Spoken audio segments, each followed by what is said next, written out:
तो episode number 4 the fight की कहानी की शुरुआत रेगिस्तान में बने हुए एक बैटलफील्ड से शुरू होती है, जहाँ पे जीरोम और लूसियन एक मरे हुए लेफ्टिनेंट को खींचते अपने बंकर के अंदर ले आते हैं। और जब लूसियन जीरोम को समझाने की कोशिश करता है कि वो लेफ्टिनेंट की जगह लेकर इस बैटलफील्ड से दूर निकल सकते हैं, तो जीरोम उसकी बात से सहमत नहीं होता है और लूसियन उसे अपने बातों में फंसाने के बाद उसे मारकर बेहोश कर देता है। उठो। और जब जीरोम की अपने सपने से आँख खुलती है तो वो अपने आप को शिप के अंदर पाता है और जैसे ही ओलेग उसे काम डाउन करता है, फ्रांज अपने साथियों के साथ आकर ओलेग और जीरोम को बाहर ले जाता है, जहाँ पर हम देखते हैं कि मौत का सिलसिला अभी तक नहीं रुका है। और फ्रांज वहाँ के नज़ारे को दिखाने के बाद उन दोनों से उन सारी लाशों को समुद्र के हवाले करने को बोलता है। और इधर हम शिप के अंदर देखते हैं कि उसके लोग सभी यात्रियों को उनके रूम के अंदर बंद कर रहे होते हैं और इधर पोरा एड को हालात समझाने के बाद उसे रूम में छोड़कर बाहर चली जाती है। और इधर प्रोमेथियस शिप के गायब हो जाने की वजह से सभी लोग उसके विषय में बातचीत कर रहे होते हैं और सेलर फ्रांज को समझाने की कोशिश करता है कि शायद प्रोमेथियस शिप गायब नहीं हुई बल्कि वो लोग गायब हो चुके हैं। और उसे ये भी समझाता है कि कंपास फिर से काम नहीं कर रहे हैं और शिप के गायब होने से पहले वो लोग ईस्ट की तरफ जा रहे थे, लेकिन अब उनकी शिप वेस्ट की तरफ मुड़ी हुई है। तो फ्रांज के पूछने पे वो उसे बताता है कि इसका मतलब हम वहां नहीं हैं जहां होना चाहिए। पता नहीं कैसे, लेकिन लग रहा है जैसे हम उसी जगह पर वापस आ गए जहां से 3 दिन पहले हमने रास्ता बदला था। और फ्रांज इस बात को जानने के बाद शिप की पावर को बढ़ाने को बोलता है। और इधर दूसरी तरफ लोगों के बनने की वजह से वो लोग सेबेस्टियन और उसके साथियों की तरफ बंदूक तानते हुए शिप में हो रही मौतों का कारण पूछने लगते हैं। तो सेबेस्टियन उनके गुस्से का फायदा उठाते हुए उनका रुख लड़के की तरफ मोड़ देता है और उन्हें समझाते हुए बताता है कि जब वो लोग उस शिप से यहाँ पर आए थे तो कंपनी ने उन्हें मैसेज भेजकर उस शिप को डुबाने का ऑर्डर दिया था और ये कोई इत्तेफाक नहीं हो सकता है कि जब से वो लड़का इस शिप पे आया है इस शिप पे भी हलचल मचने लगी है। तो उसकी माँ पूरे फॉर्म में आते हुए उन्हें समझाती है कि शैतान हमेशा ही फरिश्ते का रूप लेकर आते हैं और अपनी बेटी के कोख पे हाथ रखते हुए उसे बताती है कि यहाँ पर किसी शैतान की मर्जी नहीं चलेगी। और फिर उसके हाथ से बंदूक को छीनते हुए एलियट को ढूंढने के लिए वहाँ से निकल जाते हैं। और इधर रेमिरो कैप्टन का साथ देते हुए उसे पाइप के बंदरों से आज़ाद कर देता है और तभी उन्हें सभी रूम के लॉक के तोड़ने की आवाज़ सुनाई देने लगती है या सभी लोगों को कमरे में बंद करने की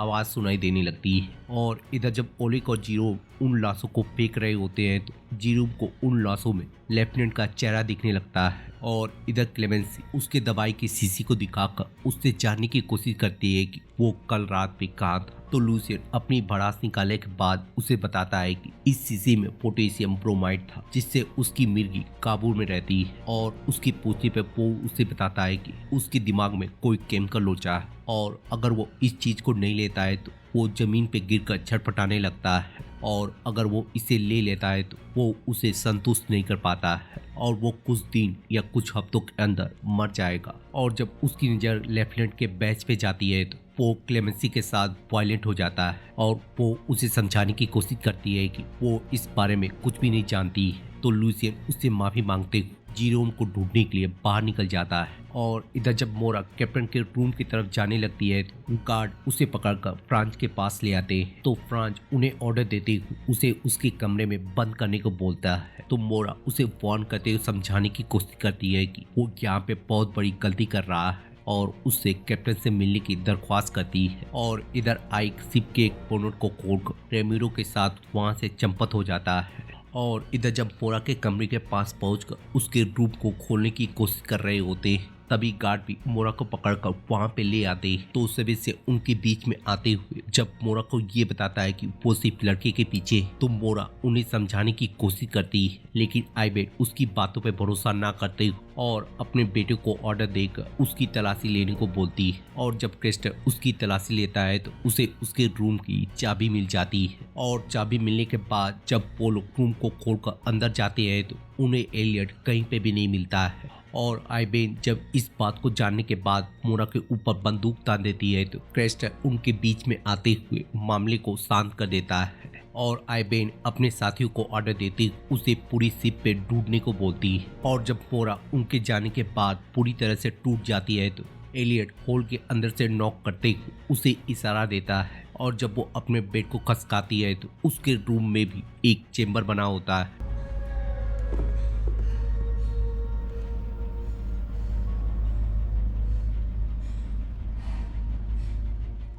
और इधर डेनियल वर्कर से छुपते छुपाते हुए स्टीम बॉक्स या ब्रिज को मैसेज भेजने वाले डिवाइस के पास पहुंच जाता है और फिर अपने डिवाइस को उससे कनेक्ट करने के बाद इस स्टीम बॉक्स को या क्वांटम कंप्यूटर को एक्टिवेट कर देता है। और इधर जब गार्ड की नजरें उससे ओझल हो जाती है तो जीरोम ओलिक की हेल्प लेते हुए वहां से भागने का प्लान बनाता है, लेकिन गार्ड उसकी बातों पर विश्वास ना करते हुए और उसे ढूंढते हुए उसको देख लेते हैं। और जब वो अपने आप को बचाते हुए वहां से भाग रहा होता है तो वो भागते हुए वहीं पे पहुंच जाता है जहाँ पे लूसियन ने उसको मारकर बेहोश किया था। और जब वहां से भागते हुए शिप में वापस पहुंच जाता है तो वो अपनी जान बचाने के लिए लूसियन का दरवाजा खटखटाते हुए और एल्सन के दरवाजा खोलने पर वो फिर से एक बार उससे टकरा जाता है। और जब एल्सन उसको खतरे में देखकर उसकी मदद करने की कोशिश करती है तो कहाँ जा रहे हो?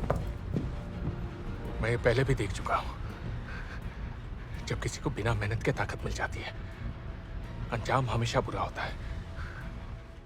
और जब उसके पूछने पे वो उसे बताता है कि वो कैप्टन को छुड़ाने के लिए जा रहा है तो वो भी उसके मिशन में साथ देने का फैसला करती है। और इधर जब फ्रांज ओलिक की क्लास ले रहा होता है तो सेबेस्टियन आकर उसके ऊपर गुस्सा होते हुए बताता है कि उसे कोई भी अंदाजा नहीं है उसने क्या कांड कर दिया है और वो लोग उसके डिसीजन की वजह से एक ऐसे बम पे बैठे हैं जो कभी भी फट सकता है। और उसे समझाते हुए या भड़काते हुए बताता है कि उसे लोगों के सवालों का जवाब देना पड़ेगा कि लोग क्यों मर रहे हैं। और फिर उसका भी रुख एलियट की तरफ मोड़ देता है। और इधर आईबीएन की टीम पूरी शिप में सर्च करते हुए एक एक लोगों का रूम चेक करने लगती है। और जब वो लोग लूसियन के रूम में पहुंचकर उसकी घड़ी को लेने लगते हैं तो लूसियन क्रेस्टर का नाम पुकारते हुए उससे मदद मांगने की कोशिश करता है, लेकिन आईबीएन को उसके नाम पुकारने की वजह से ये मालूम चल जाता है कि उन दोनों का चक्कर चल रहा है। और यहाँ पे हमें ये भी हिंट मिलता है कि लूसियन पहला इंसान नहीं है जिसके साथ क्रेस्टर का चक्कर चला है। तो आईबीएन अपने आदमी से उसकी घड़ी लेने के बाद और लूसियन के पास पहुंचकर उसकी घड़ी को गिरा देती है। काश एडा की जगह तुम मरे होते। और इधर जब मोरा दरवाजा खोलने की कोशिश कर रही होती है तो एलियट अपने पिरामिड को लेने के बाद अपने कीड़े को निकालकर फर्श पे रख देता है। और हम पिछले एपिसोड भी देख चुके हैं कि जब डेनियल उससे मिलने के लिए आया था तो एलियट ने उसके कीड़े को रख लिया था। और फिर एलियट कीड़े की मदद से दरवाजे को खोलने के बाद मोरा को लेकर वहां से चला जाता है। और इधर जब फ्रांज ओलिक को जेल के हवाले करने के लिए आता है तो उसे कैप्टन के भागने के बारे में पता चल जाता है। और इधर जब आइक और रिबेरो अपने खुफिया रास्ते से बाहर निकलकर कैप्टन की हथकड़ियों को तोड़ रहे होते हैं तभी वहाँ पे जीरोम और एल्सन पहुंच जाते हैं। और कैप्टन उनसे बातचीत करते हुए बताता है कि वो लोग एक बोट पे बैठकर इस शिप से बाहर निकलने वाले हैं। और फिर सभी के सभी लाइफ बोट के तलाश में वहाँ से निकल जाते हैं। और इधर जब लूसियन अपने रूम के पास पहुंचता है तो उसके रूम का दरवाजा टूटे होने की वजह से और एल्सन के गायब होने की वजह से वो अपनी बंदूक को निकालकर उसे ढूंढने के लिए चला जाता है। और इधर एलियट अपने कीड़े का पीछा करते हुए और फ्रांज और उसके साथियों से बचते बचाते हुए जब एक रूम के अंदर जा रहे होते हैं तो क्रेस्टर उन्हें घुसते हुए देख लेता है। और इधर जब आइक और उसके साथी बोट को नीचे उतारने की कोशिश कर रहे होते हैं एलियट मोरा को लेकर वहां पे पहुंच जाता है। और जब आइक मोरा से जानने की कोशिश कर रहा होता है कि यहाँ पे क्या चल रहा है तो एलियट उसके तेवर देखने के बाद उसके बीच में आ जाता है। और तभी ओलिक अपने साथियों को लेकर या फ्रांस के साथियों के साथ वहां पे पहुंच जाता है। और जब सभी लोग बंदूक तानकर उनसे एलियट को मांगने लगते हैं तो एलियट उनके ना चाहने के बावजूद खुद ही आगे आकर उनके हवाले हो जाता है। लेकिन जीरोम जब इस नज़ारे को देखने के बाद उसे रोकने की कोशिश करता है तो फ्रांज उसके ऊपर गोली चला देता है। और जहाँ वो लोग एलियट को वहां से ले जाते हैं वहीं जब एल्सन उसे उठाने की कोशिश कर रही होती है वो एक बार फिर से बैटलफील्ड में पहुंच जाता है। और हमें पता चलता है कि लूसियन ने उसको बेहोश करने के बाद उसे एक पिंजरे में बंद कर दिया था। और उसे समझाते हुए बताता है कि अब वो लेफ्टिनेंट बन चुका है और वो पोस्ट पे पहुंचने के बाद सबको ये बताएगा कि वो एक गद्दार है। और फिर उस मेडल को फेंकने के बाद उसे बताता है कि ये उसकी जेल में मदद कर सकता है।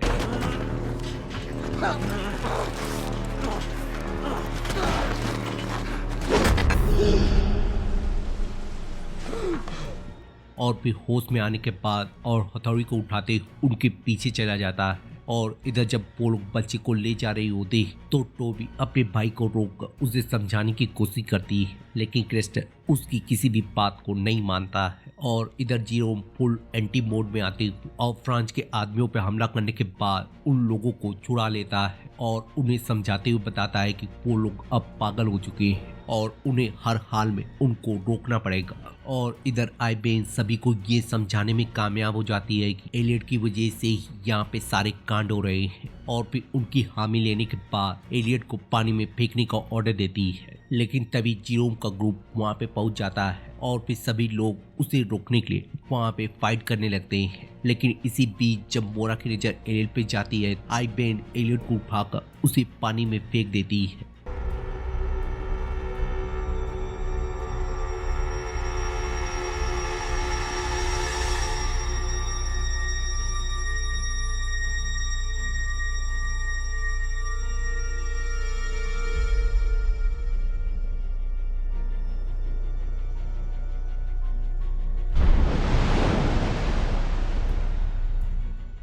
और जहाँ टेनियन मोरा को होश में लाने के बाद वहाँ से उसे ले जाता है, वही जब एल्सन जीरोम के करीब आ रही होती लूसियन वहाँ पे पहुँच जाता है और फिर उसके ऊपर बंदूक तानते हुए उससे जानने की कोशिश करता है कि आखिर वो यहाँ तक कैसे पहुँचा है और उसे उसके बारे में किसने बताया है। और फिर उसे अपनी बीबी से दूर करने के बाद उसे अपने रूम में लेके चला जाता है। और इधर जब सभी लोग मरहम पट्टी करवा रहे होते हैं तो मोरा टेलर से बातचीत करते हुए इस सोच में पड़ जाती है कि आखिर एलियट ने अपने आप को बचाने की कोशिश क्यों नहीं की और उसे कैसे मालूम था कि ये चीज होने वाली है। और जब डेनियल उसका हाथ पकड़कर उसको सांत्वना देने की कोशिश कर रहा होता है तो हम डेनियल के उंगली के घाव से ये समझ जाते हैं कि एलियट के पास जो रिंग है वो डेनियल को बिलोंग करती है। और जब आइक उसे डेनियल से दूर ले जाने के बाद उससे जानने की कोशिश करता है कि यहाँ पे क्या हो रहा है और उसका नाम प्रोमेथियस पैसेंजर लिस्ट में क्यों है, तभी फिर से प्रोमेथियस शिप की तरह ही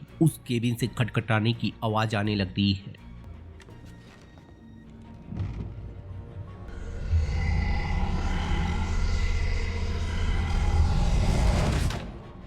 और एलियट के वहाँ पे दस्तक देने पर सभी लोग चौंक जाते हैं और एलियट मोरा के करीब आते हुए उसे गले लगा लेता है। और इसी नज़ारे के साथ ये एपिसोड यहीं पे खत्म हो जाता है। तो मिलते हैं इसके अगले एपिसोड में या किसी और टीवी सीरीज को एक्सप्लेन करते हुए। तब तक के लिए शुक्रिया।